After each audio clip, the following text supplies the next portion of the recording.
yanzu a zamanin nan akwai wasu sabbin ficintinu da suka bayyana. Za ka gani idan an tafi jana'iza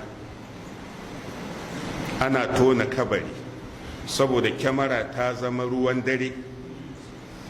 Kowa ka gani wayarsa akwai kyamara, sai ya bude kyamaran kabarin ma yana ɗauka yana watsawa ta intanet. Ana binne mamaci yanda aka kwantar da shi suna ɗauka suna watsawa. Shi a ganinsa ya burge duniya. Al'imamu Malik ya ce duk abin da bai zama addini ba a zamanin manzon Allah wallahi ba zai zama addini ba a yau kuma har tashin kiyama. Ta ina za ka ɗau kyamara ana binne mamaci kana fimin?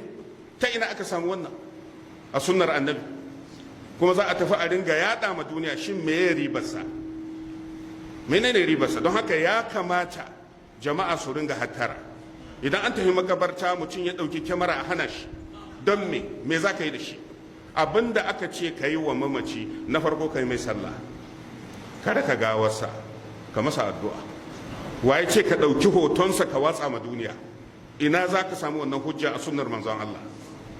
Sannan kuma tana yiwa a samu kuskure ta wajen jana'izar, ka nuna wa duniya an wulakanta gawa.